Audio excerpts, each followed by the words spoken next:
Halo teman-teman semua, pada kali ini kita akan membahas mengenai mendeskripsikan perilaku konsumen dalam kegiatan ekonomi. Selain produsen, pelaku penting lain dalam sebuah kegiatan perekonomian adalah konsumen. Konsumen memiliki peran penting karena tanpa adanya konsumen, barang yang diproduksi oleh produsen tidak dapat dimanfaatkan secara maksimal. Mengenali perilaku konsumen merupakan salah satu cara yang paling efektif untuk menyusun strategi pemasaran produk yang akan ditawarkan.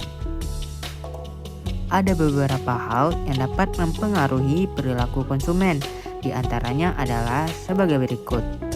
Pertama, yaitu personal atau pribadi.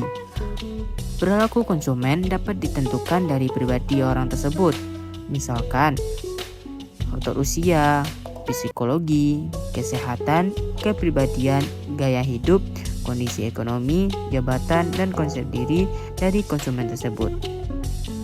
Tahapan psikologi seorang dalam mengkonsumsi produk bisa saja dipengaruhi oleh kematangan berpikir dan kedewasaan seseorang. Yang kedua yaitu faktor sosial. Kelompok sosial terdiri dari keluarga, lingkungan, tempat tinggal, teman pergaulan, dan masyarakat. Faktor ini memiliki pengaruh yang cukup besar dalam membentuk perilaku konsumen.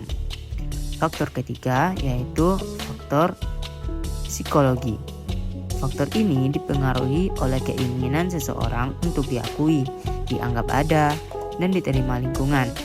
Beberapa hal psikologi yang dapat mempengaruhi perilaku konsumen adalah seperti motivasi, kepercayaan diri, proses belajar, dan lain-lain. Keempat yaitu faktor kebudayaan. Faktor kebudayaan dikatakan memiliki pengaruh yang paling luas dibanding faktor-faktor lain, sebagaimana yang kita terima pada pendidikan karakter di sekolah. Kedisiplinan dapat membentuk kebiasaan, kebiasaan dapat membentuk sifat, sifat dapat membentuk karakter, dan karakter yang dibudayakan dapat membentuk nasib seseorang. Dengan memahami perilaku konsumen, kita dapat memahami bagaimana pola pikir konsumen. Bukan hanya itu, kita juga bisa mengetahui nilai, kesukaan, dan kebutuhan konsumen dengan memahami perilaku konsumen. Di bawah ini merupakan tahapan-tahapan yang menggambarkan proses pengambilan keputusan oleh konsumen. Yang pertama yaitu pengenalan masalah. Yang kedua, pencarian informasi. Yang ketiga, mengevaluasi alternatif. Yang keempat, pengambilan keputusan. Dan yang kelima yaitu pasca pembelian. Pola hidup hemat dalam perilaku konsumen sangat penting untuk diterapkan. Karena dengan pola hidup hemat, kamu dapat menabung untuk persiapan masa depan. Pola hidup hemat berarti gaya hidup tak boros dan tak berlebihan.